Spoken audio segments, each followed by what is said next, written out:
Food is Fun and your latest episode of Loose Links. On tonight's show, we talk about sickness. Even though that a lot of people are being furloughed and not at work, sickness is still going higher and higher in press these days. So we talk about, is it okay to be off sick and to still go on holiday?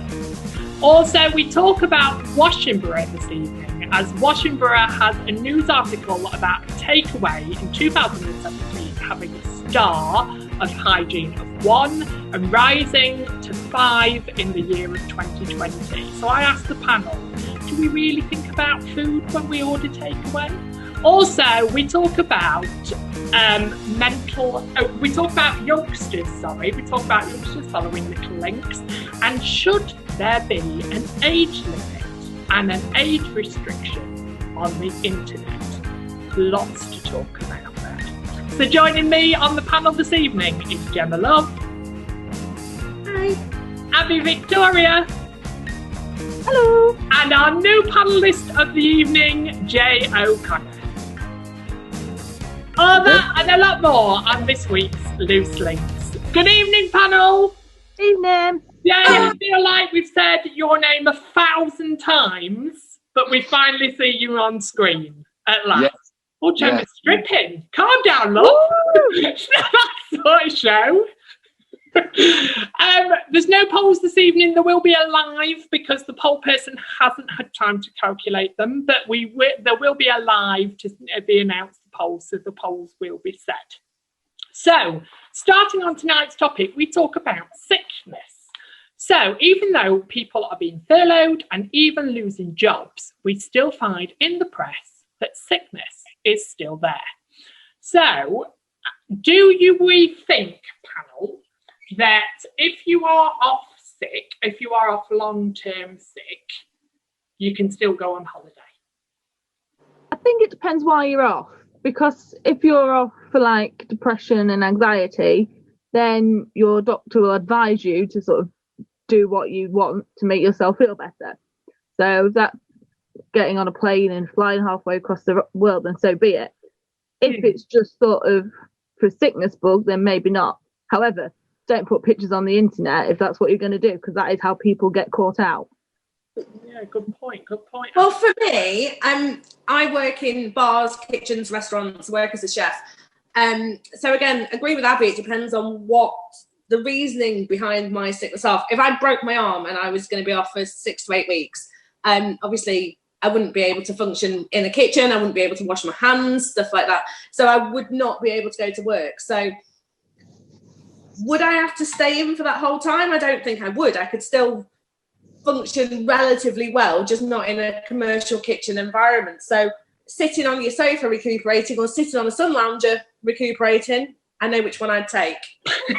Go on, Jay, what you got to say about it? I completely agree with the two ladies. It's completely dependent on situation. I do feel though that like a getaway should be that. It shouldn't be a case of going globe-trotting. I think go on holiday, go to one place, fine. Don't then start sending pictures of you in Spain 1 week and then Italy the week after that. Don't use it as an excuse.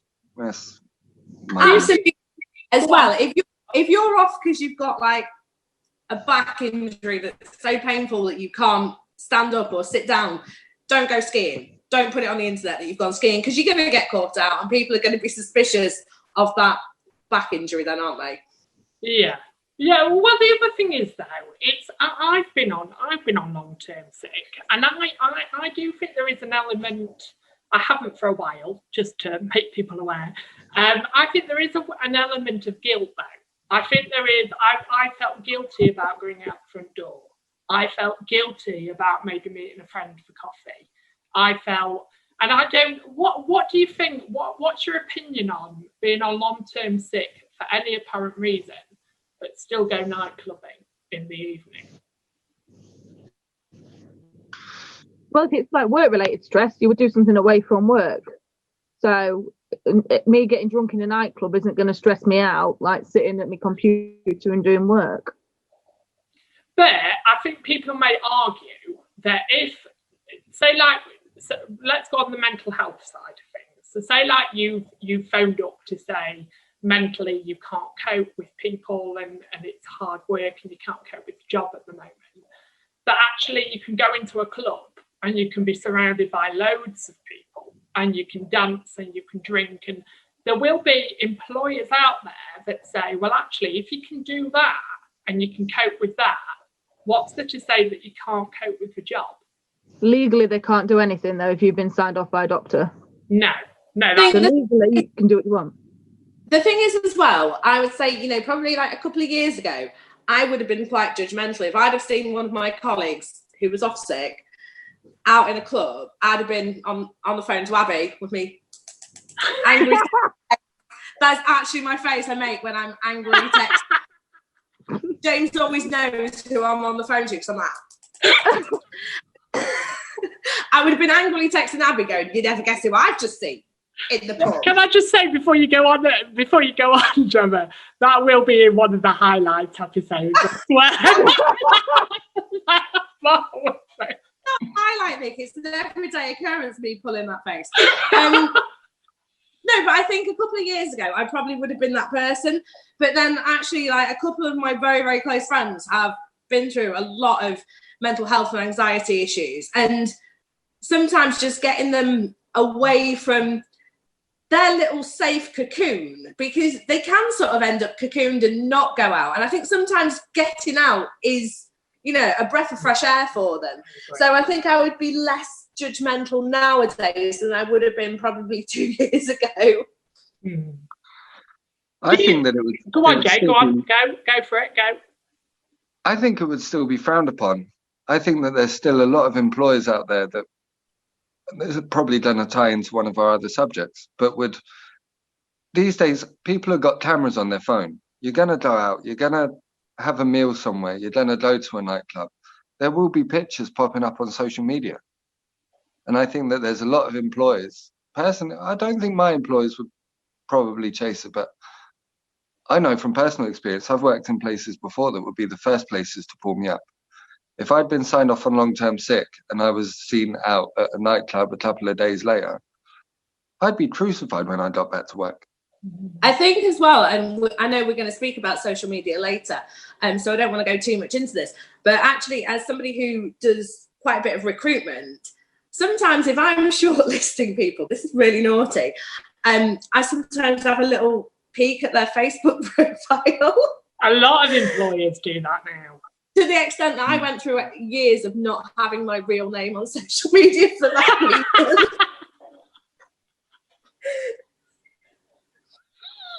Oh, that is true. But do you think there is too much pressure in life to keep us going and to stay well? Do you know what? It's funny you should mention this, because I was talking to a friend about this the other day, and she said to me... A friend, Gemma? Have you got a friend? I have got friends, Nick. It's not you. You so got me there. She said to me, she was like, "Oh, I sometimes feel overwhelmed with the pressures of life and the rules that life put on us." And I was like, hang on a minute. No, life doesn't put any rules on us. Actually, the people that put the most rules on us are ourselves. And sometimes you need to take a step back. Like this morning, I was like, "Oh, I've got so much to do. There's a sink full of pots." And my little girl was crying because she wanted some attention. I was like, "Do you know what? I can leave the pots because I'm a grown up and I'm making the rules here. You know, if I want to eat crisps for breakfast, I can eat crisps for breakfast. You know, who's making the rules? Me. I'm in charge. I don't care what society expects of me." What about you, Abby? Yeah, I agree with Gemma. It's all like it's pretty much in your head, isn't it? I think it's that we look back of how it used to be, and that society says that we have to do this, but we don't. Like with women, so society says you should have children, you should get married, you should do this and this. But if you don't want to, you don't have to. Yeah. It's up to you. You're your own person. bloody, sorry, I swore then. I apologise to anybody out there that was found that offensive. But I love it when you're on the panel, Abby, because you're just so straight. You lie. I remember one episode, and it's still one of my favourite, where we talk about LGBT, and you went. I said, "Well, what do you think, Abby?" And you went, "Well, if I like you, I like you. If I don't, I don't." It's quite simple. Don't care if you're in the LGBT world. I like you, I don't, I don't. Just straight down the line, and I love it. Do you think it's still, sorry, went off subject then, do you think it's still frowned upon in the employment world though, if you go off with mental health issues? Yes. Go for it, Jay. Yeah. Every single employer, even if they don't say it to your face,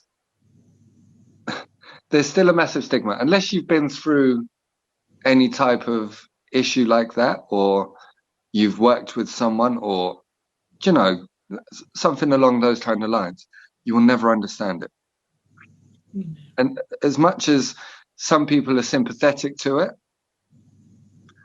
mental health isn't something that can be determined. So what I mean is that personally, I could be fine on a Monday, be off on Tuesday because of my mental health, be absolutely fine and laughing on Wednesday. And I've worked for places where they've seen that as strange behavior, and then my ability to work has come under question because of, I believe, a stigma and lack of understanding. What about you, Jen? This would be quite interesting because you work in hospitality agency, so it would be quite interesting to hear your opinion on this. Again, going back to what Jay said, it's very hard for someone that's not been through something like that to understand, because it's such a huge umbrella, it's a huge spectrum, and everything gets bundled into mental health. But actually, there are hundreds, thousands of different types of mental health disorders, and even like two people with the exact same disorder can and will deal with it completely differently depending on how they're individually wired to deal with things. So it is quite hard to sort of make a judgment on people. I would say where I've worked in the hospitality industry, it's not something that we've had a great issue with, is people going off with mental health related stresses and anxieties and stuff. But I think that's because I work in kitchens, and kitchens are quite, you've got to be quite sadistic to work in a kitchen. It's not like when you watch Gordon Ramsay on the telly and stuff, it is like that. It's a bit heated. Everybody's a bit mad and angry and stuff. And actually, I think that's really good, because nobody like bubbles it up and lets all that pressure build up. If someone's being a bit of a beep, you tell them that they're being a bit of a beep, you get on with it and you move on. So I don't know how that compares to, like office environments and stuff where people aren't that shouty and angry and outspoken and you can't go and stab things. Abby, you work in an office. Do you get to stab things? Well, we speak our mind, yeah. Unfortunately, I don't get to quite stab things, A pen in a Post-it note's not quite the same feeling, is it? It's like meat cleaver. Yeah. I think I agree with you all. I think there's a limit to mental health. Like when I suffered with it, and I've suffered with it quite a bit, there's been stages in my life where I've still been able to think about the world and what's going on in the world. And when I'm in that stage, guilt does hit you. Even if you're in the establishment where people are looking after you, still guilt hits you that you're not in work, you're not doing the everyday life. And those questions come into your head of, why aren't I wired like everybody else? Why can't I just deal with everybody else, with daily problems like everybody else deals with it? And then there's a point in mental health where I've been as well, where you don't care about anything. You don't care about your house, you don't care about your family, you don't care about work, you don't care. But I think it's better than it was even a year ago. I think it's a lot better than it was even a year ago. But I still feel there's a stigma there. And what I found is, as well as being off work, is coming back to work, people find it very hard to talk to me. Like, they're scared of saying, "Oh, hi, Nick, are you okay?" Because they're worried about saying the wrong thing and then me going back to square one again. Where I'd just rather people be honest, or just walk past me and go, "Morning, Nick," like nothing's happened. But it's almost like people are scared. Do you as people that, well, I can't just assume. Sorry, I'm just assuming here. But have you ever had that moment where you've worked with somebody and they've been off and they've come back? Have you found it awkward to talk to them when they're back again? Nick, you know me well enough. Do you think I've ever found it awkward to talk to anyone ever? Because I am the most direct, blunt person. And I'm the sort of person at work that if someone wants to know something, you know, you're all stood in the back going, "Oh, well, I heard this and I heard this." I'll just go over to them and be like, "We're all talking about you, saying that you did this. Are you all right?" I love that. I want to come and work with you. Was you going to say something, Abby? I felt like you were going to say something then. I was just going to say that I'm the same as Gemma. All right, and the subject, okay, right? So, the final question to this subject. So, the average for people at work is 28 days leave in a year. Do you think if this was higher, sickness would be lower? No. I don't feel that at all. I think if you was to give somebody 40 days off a year, they'd still use all of their holiday. I do feel like in some circumstances, sickness is just a way of getting some time off work, I feel. But then at other times, there's genuine reason behind it. But I don't think you can increase annual leave to try and decrease the amount of sickness. I just don't. I don't think you'd see any type of correlation between the two. No.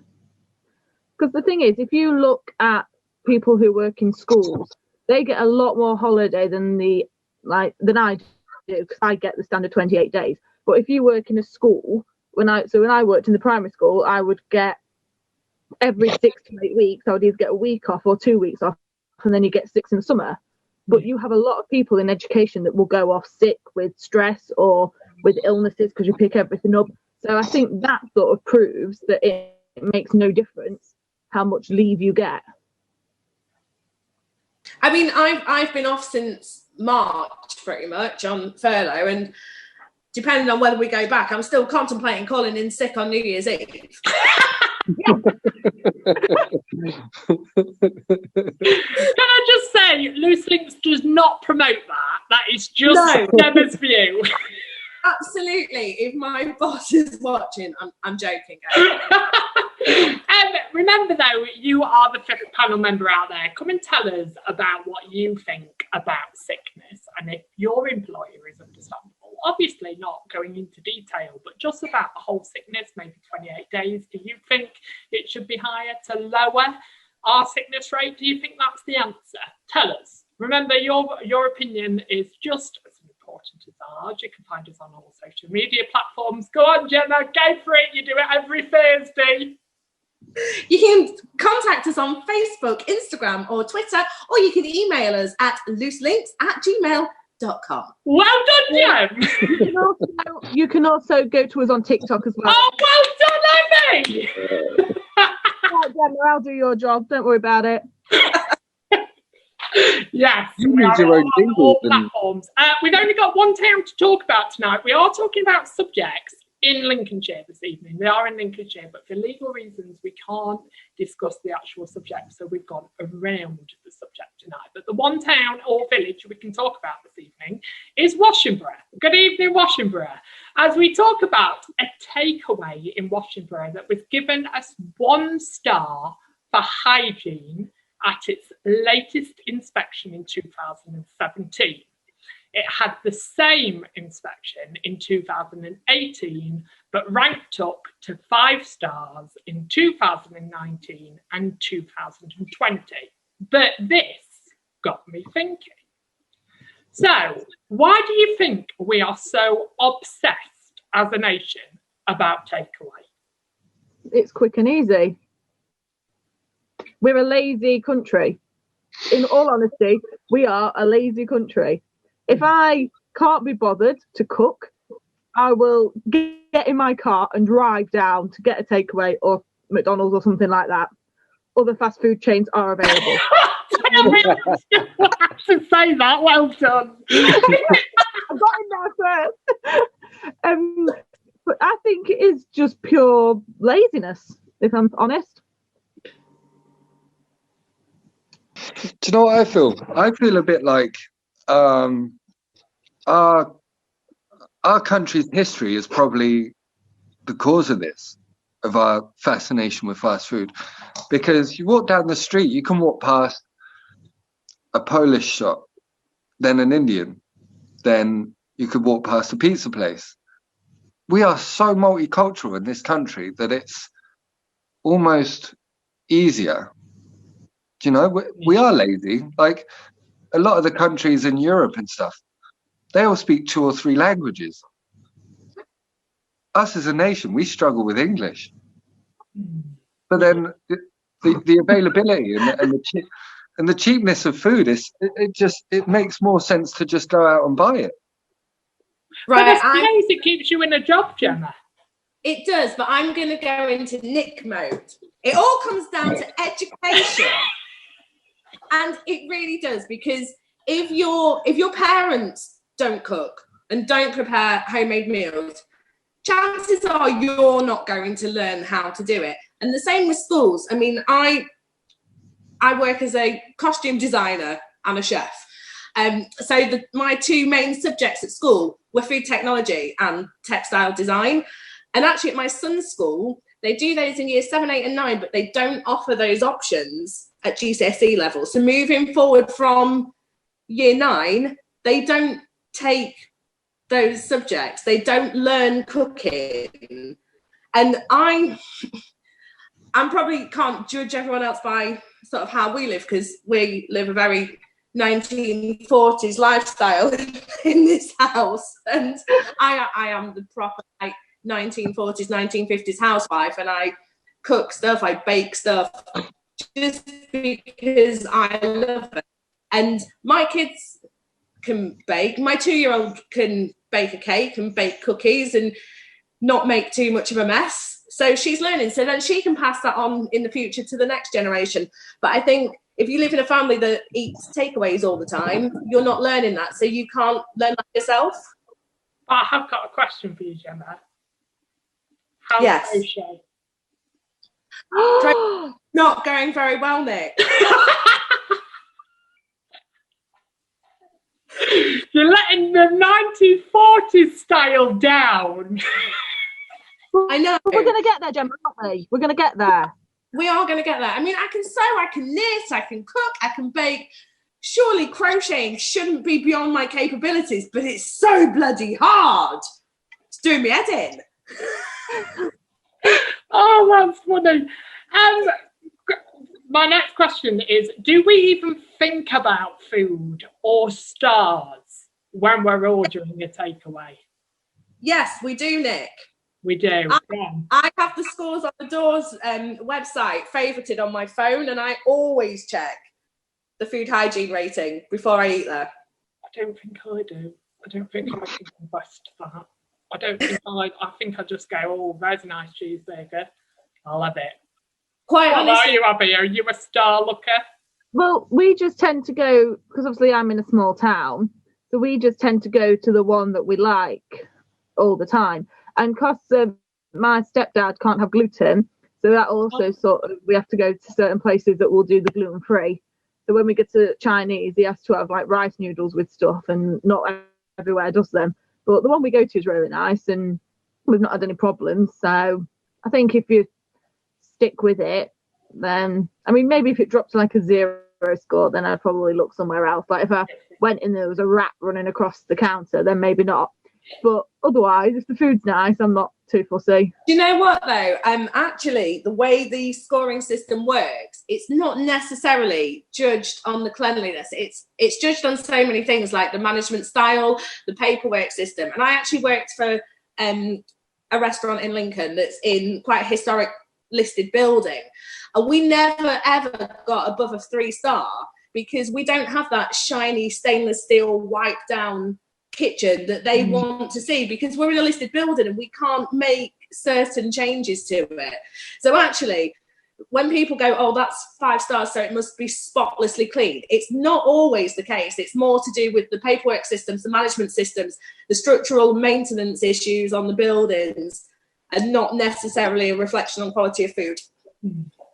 Well, this is a pointless question to ask Joe, really, because he's a bit of a 90s, 40s sort of man, and he cooks every night, cooks from scratch, and he never has the takeaway, do you, Joe? Really, never. Oh, mate, if only that was the truth. If only that was the truth. I've been on furlough for months, and it's starting to show now. It's not a good look. Do you think about stars though? Do you think about stars when ordering food? I kind of do, but I kind of don't at the same time, because I'm not from Lincoln. And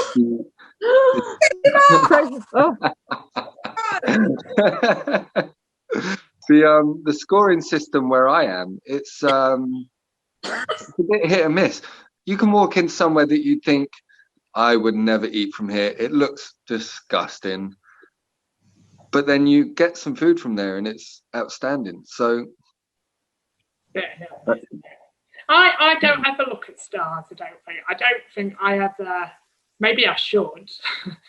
And maybe I've recently started a new role. I can't say where the role is, but I can say it's a support working role. But it has, and I've only been there a couple of days, but it has opened my eyes to ordering food and how food's prepared. And I didn't really think about it before. I just thought, oh, that's the nearest place, I'll go there. And Nick's been on a training course. Nick knows what kind of chopping board to use and everything. Yeah, basically, yeah. You're right, Gemma. Basically. I have pictures on my chopping boards, Gemma, to tell me what to use. I love it. Are you ever one? Oh, now this is the question. Are you ever one to complain about your food in a restaurant if you are not happy? Yes. I'm not going to pay for something that I'm not happy about. If it don't come right, I send it back. Don't you fear that they're going to spit on it though or something? Don't you fear that they're going to... Right, send it back out. People don't do that. Well, we do a bit. No, we don't. I'm joking. People don't do that. I'll tell you some inside information of what happens. So you'll go and complain to your waitress and say, this is burnt. And then your waitress will be absolutely messing herself, because we're all horrible that work in the kitchen. And she'll be shaking with this plate, and she'll come in and she'll say, I'm really sorry, but the customer says this is burnt. Then 4 of us in the kitchen will go, that's not burnt. There's nothing wrong with that. I'd eat that. And then she'll say, well, the customer's not happy and would like you to do another one. So then we do another one. Then we're happy because we get to eat that one. I've been the waitress in that situation. It's true. Have you? Did you? Because it's not a bad thing. I'm not saying it's a bad thing before I say it, Abby, but you're quite forward. You will give an opinion, you will say it. Did you find that kind of hard? Somebody complained at you. Excuse me, love, this food ain't right. Can you take it back to the kitchen? How did you deal with moments like that? I have very different customer service voice to normal voice. It's like Molly Poppins versus Danny Dyer. So I'm very good when people complain, and I can be like, oh, I'm so sorry about that. Yeah, let me sort that out for you. I'll take that back. And then I'll get in the kitchen. So, yeah. What about you, Jay? You want to send your food back if you're not happy? Oh, God, yeah. I'd be the first person to walk in the kitchen and tell them why their food's a load of rubbish. I wouldn't need a waitress. I'd go in there myself. Yeah, take this. Well, I think I've been brought up in a family that we just didn't say anything in the restaurant. we didn't. We just got on with it, and I think no matter what. And then I had my first love when I was 18, so many years ago. When I was 18, and we went to a restaurant in Lincoln on Christmas Day. I won't name the restaurant, it might be a lot better now, but it took I think it was about an hour and a half before the first course came out. And my partner at the time, and everyone was around the table going, "Oh, it's fine, we can wait, it's fine." And my partner was like, "No, I am not having this. I am going up to the bar and say, I pooed a brick, to put it politely. I absolutely pooed a brick because I'm just not used to it. But ever since that day, I am a person to stand up for myself now and go, no, I'm not happy with that. No, actually, no. And I would even face you as the waitress, Abby. No, he wouldn't. He's lying. He would never face you as a waitress. Restaurant serving and you were sat down and your meal was rubbish, you wouldn't say anything to me. You'd go to compare, like, Nick, is it all right? And you could say, "I'm like, Nick, is it all right?" The truth is, though, isn't it, Abby? You ask them, you wait till they take a mouthful, and then you go, "Is everything all right?" Because then they can't answer because they're eating. They just go, and then you run off. Yeah. But don't you hate it? The one thing that I hate, before we move on to the next subject, the one thing that I hate is when someone brings out a meal and you open and you take the first bite and someone's like, "Is everything okay with your meal?" Yes, thank you. I literally just had my first mouthful. They don't communicate, obviously, because 2 minutes later, second mouthful, "Is everything okay with your meal?" I'm about to throw this meal at you. Yes, I'm fine with the meal. Can you leave me alone? It's when someone's left like 3/4 of their meal and nobody dare go and clear that table. You're like, "They've not eaten that steak. I'm not clearing it. I'm not." All right. But the thing is, as well, when you do that, so if like both people ask, if you ask if something's okay with your meal, you say yes, and then at the end of the meal you complain and say it's not very good, and then they'll say, "But did you get asked?" And you go, "Well, yes," and I said it was. Then you've got no leg to stand on about complaining because we've asked you twice if it's bad, and you've said yes both times. So then that's your own fault, and you can eat your rubbish meal and deal with it, and I don't care. Abby, can we open a restaurant, me and you? I'll do the kitchen. You do waitressing. No one will come in. We'll have I promise you, if that happens, the first Loose Linc Christmas meal, we will come to you. Tell us if you've had bad experiences at home with takeaways. Have you had a bad meal at a restaurant and pooed a brick? Not to talk to anybody. I'm hoping no one recognises me as a waitress now. Everybody be looking out for you now, Abby. Everybody be looking for you. Remember, you're the fifth panel member, so get involved. Tell us your scary stories about food because we'd love to hear them, and if they're really good, we'll even share them. So make sure that you get in touch and let us know. On to our final topic this evening, which is quite an interesting topic, guys, really. It's quite an interesting topic. As our final topic is about crime and how young people are vulnerable and being taken for granted as reports to the police are rising even in this COVID period. So my question to you is, do you think young people and children are safe to be alone in the year of 2020? Oh, it's a difficult subject, isn't it? Carefully thinking. I don't know if it's... Sorry, Jay, you go first. No, go on, ladies first. Oh, thank you. I don't know if it's... That's first. Go on, Abby. Go on. I don't know if it's not that they're not safe to be alone. I think it's just that it's more known now that either children get abducted or other stuff. I think it still happened years ago. It just wasn't as known. But also, there's probably not sort of the community. Like when I was young, everyone down the street knew each other. If you weren't at your own house, you were at your neighbour's house or 3 doors down. And I don't think there's that community spirit as much anymore, where children can feel safer going to a neighbour's house if something was to happen. So I think there's probably that, but I wouldn't say that they're not safe or not as safe as they used to be on their own. It's just, I think it's more well known now and more publicised. As a person of children, Gemma, it'll be really interesting to get your view, because you're a parent at the moment. You're a parent forever. I don't know why I said you're a parent at the moment. It's like you're going to finish parenthood eventually. Would you be like this time of year? So now 9 o'clock, and we'll take Isaac for example, and I can name him because he's been on a show. Would you, if he said, right, Mum, I'm going out for a couple of hours with my mates, would you be like, yeah, sure, go for it? Or would you be like, no, you're not, it's dark and it's... See, I would kind of be a little bit go for it. I think my views are probably slightly twisted because of where I live. I live in a very small village. Everybody knows everybody. It's like living in 1980 still here.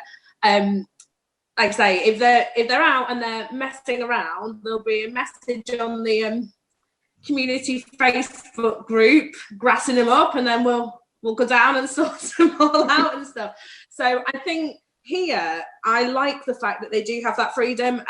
So Isaac's 14, Lucas, my middle one, is 7, and I quite happily let Lucas and Isaac go off to the park and the playing field together.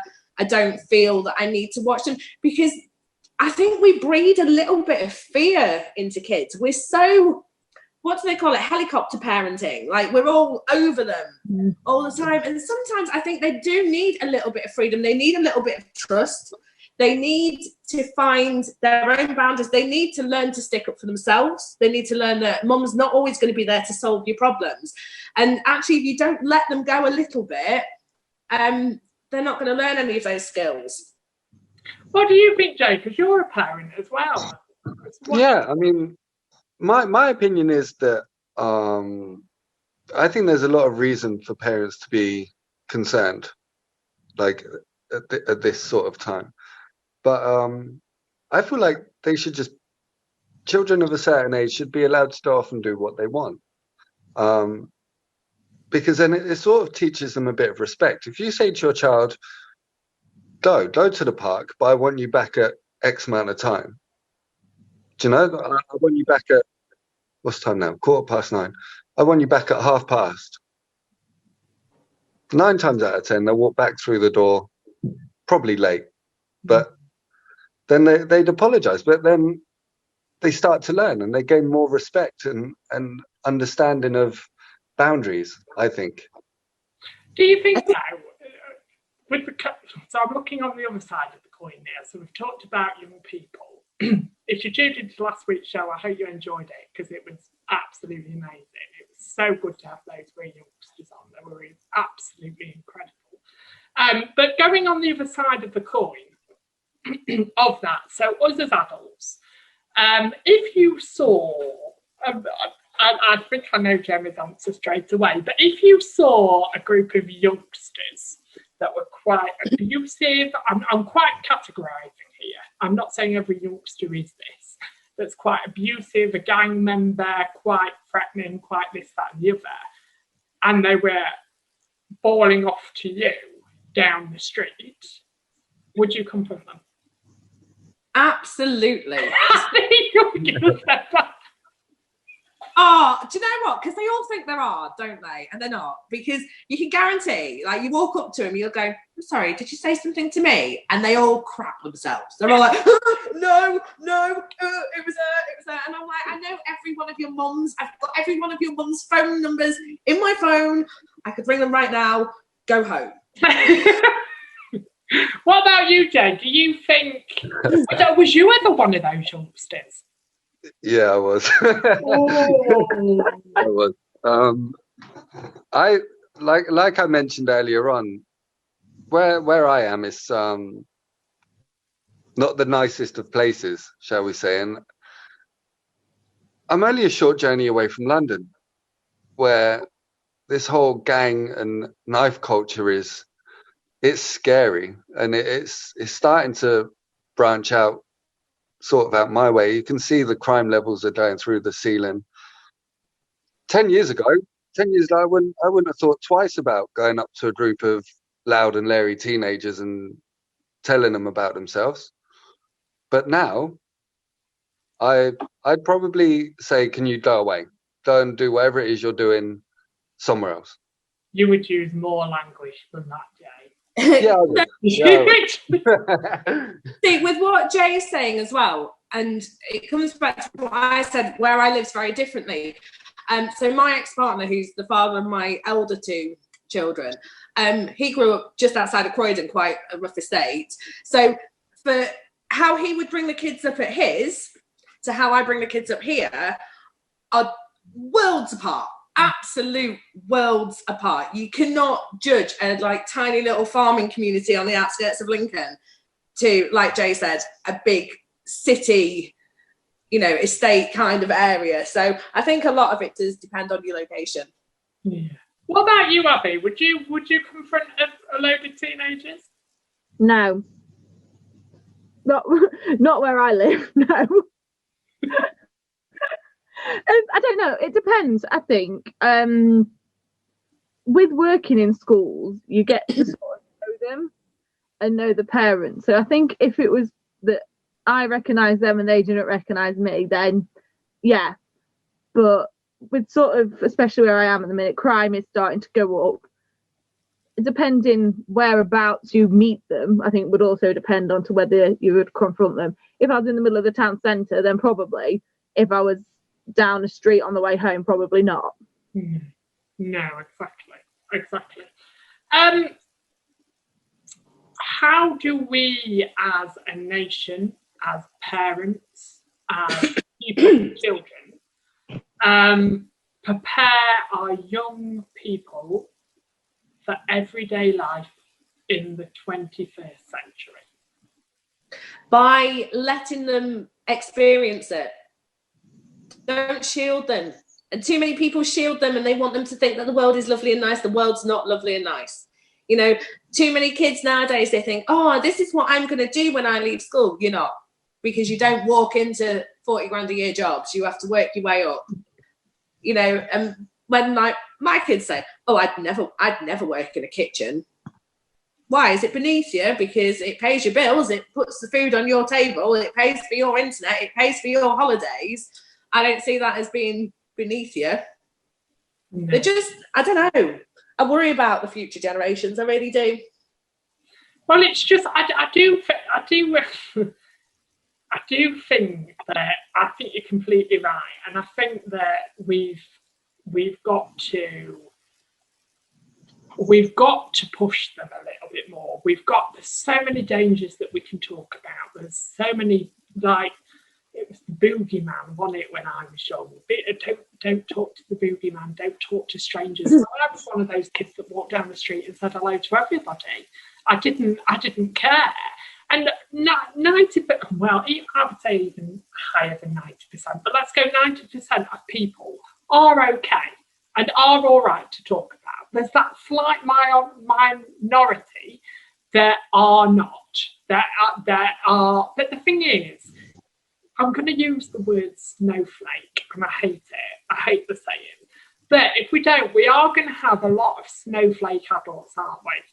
Going further into life, expecting, like you said, Gemma, life on a plate, expecting nobody to hurt them, expecting that they are almost like God in this century and nobody can touch them. And it's the real world that wakes us up into that. What do you think, Jay? How do you think we could prepare our youngsters for 2020? To be honest, mate, I think there's already a generation of snowflakes there. I don't think that there's going to be a generation of snowflakes. It's already happened. I am a lot older than I once was, and I'd like to say a bit more wiser, but I don't think that's the case. I work with like a wide range of people who have like different age ranges. There's a generation that are younger than me at work, Christ, some of the things that I did and went through as a teenager would scare them stiff. I'm sure of it. A stiff breeze would knock them over. I think, I don't know what the answer is. I genuinely don't know what the answer is, because if you give them too much rain, then you start putting them at risk. But then if you don't give them enough, you get a snowflake. And trying to find the middle ground there, tricky, man. It is tricky, especially with like technology and stuff. It's getting so much easier for, I know around here that when some of the kids around here commit crimes, the first thing they do is go online and they tweet about it and they message their friends, and it's easier than ever now. Do you think there should be an age limit on the internet? And also, do you think there should be a verification, a proper verification? I think there should be, but it will never happen. It will never happen, purely because it would be far too difficult for them to track and trace every single mobile phone. Oh, let's not talk about track and trace. Let's not go down that road. But it's unachievable. It's an unrealistic dream. What was you going to say, Jen? I was going to say, let's not bunch it all together. Let's separate the internet and social media, because the internet is a fantastic tool. It's a fantastic educational tool. Nowadays, kids don't have encyclopedias. Me and Abby were talking about this the other day, because if they need to find something out, they Google it. So actually, the internet is the most amazing resource at their fingertips. And there are, you can put your tablets in kid mode, you can put your YouTube in kid mode, so you can kind of limit what they're searching and what they're watching. So the internet, no, I don't think there should be an age limit. Social media, absolutely. I mean, there's supposed to be anyway, but everyone just lies and gets around it, don't they? I think it needs to be a bit stricter on social media. I actually have a funny internet search story as a child. Oh, go on. When I was younger, and I was going to Pleasure Island at Cleethorpes. So I Googled Pleasure Island, and up popped a pleasuring island with various people in groups on photos, and little innocent me at the time had to ask my mum what they were, and mum quickly closed down that, so I could not see what was going on. And also apparently I've done it twice, so there was one time, it was when I was at school and I was looking for a maths website, and I didn't put the S on, and that also popped up some inappropriate, explicit images. Well, I think I can beat that. I think I can slightly beat that. I was working in a school in Lincoln quite a few years ago now, and as a teaching assistant in this school, you sometimes teach. And the teacher, I wasn't teaching that day, but the teacher asked me, so the screen was on, the children were around the screen, and the teacher just said, we're going to talk about volcanoes today. So I was sat on the computer, and she said to me, can you type in exploding volcano? I will not tell you what came up, but you've never seen me jump in front of a screen like this, asking another member of staff to turn the screen off. Because it's so inappropriate. Tell us your embarrassing stories. Let's hear your embarrassing stories at home. Tell me what you think if you've got young people. Should there be an age limit on the internet, or even stricter age limits on social media? Tell us what you think. Before we leave, because I know our panel, there are other TV programmes available, but I know our panel are desperate to turn off the camera tonight as I'm a Celebrity is on. We're not promoting it, I'm just saying it. But as we are now, believe it or not, panel, we are 5 shows from finishing series 1. We are very, very close to the end. So I brought up a new segment for the last couple of shows. on a thankful thought. So I'm going to do this thankful thought right to the end of the very last show. So my thankful thought this week is James Bentley and Gemma Love for Thursday's thoughts. They have absolutely turned it around. It makes me laugh and howl every time I watch it. I try not to comment because I'm on every show, but believe me, I am there watching. I'm there watching. But my thankful thought is to James and Gemma because they do an absolutely incredible job. And you even get to see Gemma in her pyjama bottoms, which I've got pajamas on now. Hold on. It's fantastic. So thank you. That's my thanks on to James as well. So my thankfulness is James and Gemma Love are Richard and Judy this week. Join us next week because it's quite an exciting week. There was a panel that's turned into what was that? I missed that. When other TV couples are available. Pull it together, panel. So this is not a running thing, I swear it is. We did have a panel, but it's turned exciting because two of those panel members couldn't make it next week. So you don't have one treat, you have two next week. We have two new panel members joining the show. Ooh, I'm not going to say it well because I don't know his surname. How bad is this? But one of them's called Leon. If you're watching, you know who you are. What's his surname? I don't know. Oh, I thought you knew him. I thought you said his surname then. No, he's called Leon. Leon, and from the new podcast that happened this Sunday, we have Mike Kelly on the panel. A male heavy. Pardon? Very male heavy, Nick. Very male heavy. And I will let you know at the third person because I've told three, but I don't usually tell anymore. But we have Sue Craven back on the panel. So all three of them will be joining me next week. Jay, for your first show, you were outstanding. Well done. Just have a shave next time, won't you? No. It's not happening. But thank my panel for this week. Gemma Love, Abby Victoria. Oh, she's gone. Oh, she's there. Abby Victoria. I'm froze for ages. I don't know what's going on. Please don't speak to me. I'm like... Well, we'll try that again. Can you thank my panel for this week? Gemma Love, Abby Victoria, Jay O'Connor. See you next week. Take care, guys. Bye-bye.